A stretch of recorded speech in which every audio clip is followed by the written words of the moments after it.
Passaremos, então, às sustentações orais, como ao recurso do Ministério Público. Eu passo a palavra ao eminente Procurador Regional da República, Dr. Maurício Gueron. Senhor Presidente, eminente desembargador Leandro Pausen, revisor desse processo, digníssimo desembargador federal João Pedro Gebran Neto, relator desse processo, digníssimo desembargador federal Vitor Luiz dos Santos Laus, decano desta turma, servidores, saúdo aos advogados presentes, e muito me alegra ver aqui dois professores de quem eu tive a sorte e o prazer de ter sido aluno ainda na década de 80, na Faculdade de Direito da nossa querida Universidade Federal do Paraná. O professor Manuel Caetano Ferreira Filho, na disciplina de Processo Civil, e o professor René Ariel Dotti, na disciplina de Direito Penal. O professor Dotti, inclusive, que me dará a honra de dividir a tribuna nessa sessão. Tropa de choque é uma locução que incomoda. Em seu sentido original, quando ela age, corporifica uma disfunção em um regime de liberdades. Ou a liberdade está sendo abusada, ou a liberdade precisa ser controlada. E o pior, uma vez posta em campo, fica muito difícil estabelecer um limite claro entre uma situação e outra. O que era repressão do abuso, facilmente passa a ser restrição do direito. Mas há também uma segunda acepção, que atemoriza ainda mais a democracia, porque mais insidiosa. São as tropas de choque que se formam no parlamento como instrumento de supressão do diálogo e imposição da força como fonte de decisão.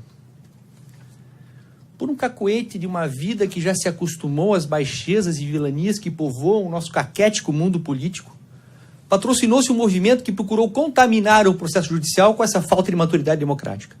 Uma tropa de choque, com atuação nos mais diversos espectros, foi criada para garantir a perpetuação de um projeto político pessoal, que não admite outra solução nesse processo que não seja absolvição. As favas com que há no processo, mais fácil dizer que não há provas para condenação. Que o julgamento é político, que não é possível a condenação de inocente. E essas frases foram sendo repetidas como um mantra a ponto de se transformar em conceitos dogmáticos para aqueles que veem no ex-presidente Lula o redentor de um país que estava dando certo, segundo os mais diversos interesses. O processo judicial não é um processo parlamentar. A técnica que caracteriza a decisão judicial é incompatível com a pressão popular. A truculência dessa tropa de choque no processo judicial está muito próxima de configurar o crime de coação no curso do processo. Mas o que mais me surpreende e me entristece é ver uma comunidade acadêmica entorpecida por um sebastianismo primário, abrir mão de quaisquer pudores e se dispor a fazer coro a esse movimento manipulatório de intimidação de um dos pilares do Estado Democrático de Direito. Vejam, excelências, a gravidade e a irresponsabilidade da tese que desacredita o Poder Judiciário na sua mais pura essência, que é analisar os autos, analisar as provas e decidir de acordo com a sua convicção. Nós estamos falando aqui em um Poder Judiciário construído nas luzes da Constituição de 1988. Os desembargadores federais responsáveis por esse julgamento, assim como os procuradores regionais da República que atuam junto a essa turma, assumimos nossos cargos dentro dos processos legítimos de recrutamento sem qualquer vínculo com governos ou partidos políticos. De aqui, ninguém tem menos de 20 anos de história de atuação na Justiça Federal. E mais, a tentativa de assemelhar, sob qualquer ótica, este julgamento a um julgamento político ofende não só a mim e a vossas excelências, mas especialmente aqueles tantos que efetivamente foram vítimas de um processo político, de um jogo de cartas marcadas, conduzidos por títeres de governos de plantão preocupados apenas em reprimir o pensar diferente. Não é só ignorância de história, é desrespeito mesmo. Se esta corte absolver o ex-presidente Lula, a justiça será feita. Se esta corte decidir manter a condenação do ex-presidente Lula, a justiça também será feita, porque cabe a vossas excelências, e somente a vossas excelências, a responsabilidade constitucional de julgar esse processo em segunda instância, e para um Estado democrático de direito, não há justiça fora da ordem constitucional. Vamos ao processo, que é mais um dos processos envolvidos no âmbito da Operação Lava Jato. Foram suscitadas diversas preliminares, mas tendo em vista que a maioria delas já foi discutida à exaustão por essa turma, nos muitos incidentes processuais registrados pela defesa, peço vênia para me reportar ao parecer escrito em que entende o Ministério Público Federal que nenhuma delas deva ser acolhida. No mérito, merece discussão a questão probatória. O principal objetivo do processo penal é trabalhar com as versões da defesa e do Ministério Público na reconstituição histórica dos fatos, a fim de aproximá-los ao máximo de sua verdade. A história desse processo começa em 1º de abril de 2005, quando Marisa Letícia, falecida esposa do ex-presidente Lula, adquiriu junto à Bancop um apartamento no residencial Mar Cantábrico, no Guarujá. Mas era um apartamento ou eram cotas? Os documentos apreendidos em momento algum falam em cotas, sempre em um imóvel. E que imóvel seria esse? Na residência do ex-presidente Lula foram apreendidos 2 contratos, um assinado e outro não. O assinado dizia respeito à unidade 141, o não assinado mencionava a unidade 174. Então, duplex, que com a transferência do empreendimento à OS, passou a ser o triplex, que é o objeto desse processo. Na sede da Bancop, a cooperativa dos bancários que estava tocando empreendimento, foi apreendida uma proposta de adesão sujeita à aprovação, assinada por Marisa Letícia em 12 de abril de 2005. Essa proposta estava rasurada, foi submetida à perícia, que constatou que nela originalmente havia sido preenchida o número 174, o duplex, que se tornou o triplex, tendo sido sobreposto o número 141. Também constatou o laudo que estava lançada no documento a palavra triplex, posteriormente rasurada. Então eu volto a indagar. Qual apartamento foi efetivamente adquirido? A unidade simples ou o triplex? Para responder a essa pergunta é necessário que sigamos na reconstituição histórica.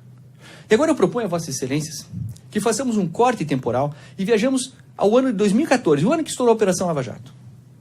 No começo de 2014, o ex-presidente Lula e sua esposa se encontram com o presidente da UES no triplex 164 no condomínio Solares, no Guarujá.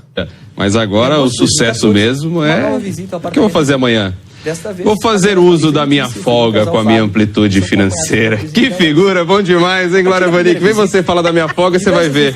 Vou fazer uso da minha folga com a amplitude financeira. Domésticos são adquiridos, em um valor que se aproximou de R$1.300.000. Quanto a esses encontros e a customização do apartamento, não há dúvida probatória. Inúmeras notas fiscais, depoimentos dos funcionários envolvidos com as reformas e mensagens trocadas nos celulares apreendidos dos executivos da UES demonstram que o imóvel estava sendo preparado pela UES para entrega à família do ex-presidente Lula. Mas vamos abstrair a Operação Lava Jato. Causa estranheza que o presidente de uma das maiores empreiteiras do país, necessário que sigamos na reconstituição histórica. E agora eu proponho a Vossa Excelência que façamos um corte temporal e viajamos ao ano de 2014, o ano que estourou a Operação Lava Jato. No começo de 2014, o ex-presidente Lula e sua esposa se encontraram com o presidente da UES no triplex 164 no condomínio Solares, no Guarujá. No Brasil, uma cultura em agosto de 2014, contaminada por séculos apartamento de compadrio, desta vez apenas Marisa Letícia, torna aceitável essa intimidade absolutamente artificial, porque baseada apenas no toma lá da cá. Mas antes de tentar entender o relacionamento do ex-presidente com o executivo da OS, é preciso esclarecer por quê que entre os 2 possíveis apartamentos que a prova documental indicava, a investigação demonstrou que houve a opção pelo triplex, deixando-se de lado a unidade simples. No segundo semestre de 2009, o empreendimento foi transferido da Bancop para a construtora OS e mudou de nome de Residencial Cantábrico para Condomínios Solares. Foi aberto o prazo de 30 dias para os adquirentes da Bancop ou desistirem da compra e receberem os valores já pagos, ou assinar um novo contrato, agora com a OS. Até 2014, apesar de já terem sido pagas 50 das 70 parcelas, no valor próximo de R$180 mil, Marisa Letícia não havia feito nem uma coisa, nem outra. O apartamento 141 foi vendido para um terceiro, pela OS, em agosto de 2014. Já o triplex nunca foi posto à venda. Perícia realizada sobre equipamentos de informática apreendidos na Bancop demonstra que a unidade 174, que depois viria a ser a 164, era uma vaga reservada. O único apartamento que tinha essa anotação. Documentos apreendidos na OS indicam a mesma reserva. Além disso, diversos depoimentos testemunhais confirmam que o apartamento nunca foi posto à venda. E dentro desse quadro não é possível deixar de considerar uma reportagem do jornal O Globo, de 2010, que traz a notícia de propriedade pelo casal Lula-Marisa Letícia de uma cobertura triplex no residencial Mar Cantábrico. O mais interessante dessa reportagem é o trecho que diz, aspas, procurada, a presidência confirmou que Lula continua proprietário do imóvel, fecha aspas. Para alguns, trata-se de uma manobra premonitória da mídia conservadora. Eu prefiro acreditar em pura e simples notícia relevante para os fins desse processo. E a OAS? Qual a relação que ela tem com o caso? Sempre assombra a magnitude dos crimes desvendados pela Operação Lava Jato. Deixamos de falar em 1.000, passamos a falar em milhões e chegamos com uma assustadora facilidade aos bilhões. Muito difícil de acreditar que esse imenso sistema de drenagem dos cofres da Petrobras pudesse passar ao largo de qualquer presidente da República. Quando nós pensamos no presidente Lula, com toda a sua inteligência, perspicácia e experiência política, essa dificuldade fica muito maior. Mas nós não precisamos ficar na suposição de que o ex-presidente Lula sabia. Além dele mesmo afirmar em seu interrogatório que a palavra final, na indicação dos diretores da Petrobras, era da presidência da República, senão não precisava ter presidente, sua participação nos assuntos da maior estatal brasileira era evidente e transparece nos autos em diversos depoimentos, como de Pedro Correia, que afirma que Paulo Roberto Costa só foi nomeado para a diretoria de abastecimento da Petrobras mediante intervenção pessoal do então presidente Lula, desafiando o próprio Conselho de Administração da Petrobras, que não queria a nomeação. Mas o presidente não tinha como saber que Paulo Roberto Costa participaria do esquema. O mesmo Pedro Correia faz menção a um diálogo de 2006 com o presidente Lula nos seguintes termos: nós fomos lá e fomos reclamar da invasão do PMDB na nossa diretoria. Foi quando então o presidente disse: olha, essa diretoria é uma diretoria muito grande, tem um orçamento muito grande, e Paulinho, que ele chamava Paulo Roberto de Paulinho, e Paulinho tem me dito que vocês estão muito bem atendidos e que vocês não podem reclamar do que ele está fazendo, estão bem atendidos financeiramente. Renato Duque afirma que, depois que saiu da Petrobras, teve 3 encontros com o ex-presidente Lula, 2012, 2013 e 2014. Em 2012, Duque ficou muito surpreso com o nível de informação que o ex-presidente Lula tinha a respeito do projeto das sondas. E já em 2012, o Duque pensou: poxa, ele está comandando tudo. Em 2013, no segundo encontro em que o ex-presidente Lula cobra por que as empresas, ainda desses contratos da sonda, não estavam pagando. Isso em 2013. Em 2014, o encontro no hangar de Congonhas, em que o ex-presidente Lula pergunta sobre contas da Suíça com recebimentos da empresa SBM, segundo Renato Duque, mas o encontro foi confirmado pelo ex-presidente Lula. E não é novidade para esta turma, depois de tantos processos da Operação Lava Jato julgados, o percentual que era destinado a título de propina aos diversos partidos que compunham a base do governo. Poder de fato que detinha o presidente da República na nomeação da diretoria da Petrobras se inseria dentro desse contexto. O que parecia ser a construção de uma governabilidade a partir de indicações políticas, nada mais era do que a criação de um mecanismo de dilapidação dos cofres da estatal, inicialmente para garantir fundos aos partidos da base aliada, depois para cada um se enriquecer pessoalmente. Os diretores, ao serem nomeados, assumiam seus cargos com uma cláusula de corrupção vinculada ao partido responsável por sua nomeação. Lembro aqui do caso de Nestor Cerveró, que ocupava a diretoria da área internacional, por indicação do PT. O PMDB reivindicou essa diretoria ou uma mensalidade de $700 mil, segundo as declarações do próprio Cerveró. Nestor Cerveró foi obrigado a sair, mas ganhou a diretoria da BR Distribuidora em gratidão por ter resolvido o problema de uma dívida de 50 milhões que o Partido dos Trabalhadores tinha com o Banco Chaim. Dívida da qual José Carlos Mulay era o fiador. Como é que essa dívida foi resolvida? A Chaim Óleo e Gás foi contratada para operar a sonda Vitória 10.000. Em troca, teve de perdoar a dívida do PT. De tudo isso, segundo se depreende do depoimento de Nestor Cerveró e de Fernando Soares Falcão, o ex-presidente Lula não só teve conhecimento, como efetiva e concreta participação. Então, o que nós temos até aqui? Um presidente da República que nomeia diretores de uma estatal que engendram, juntamente com o Clube das Empreiteiras, o maior esquema de corrupção da história do Brasil.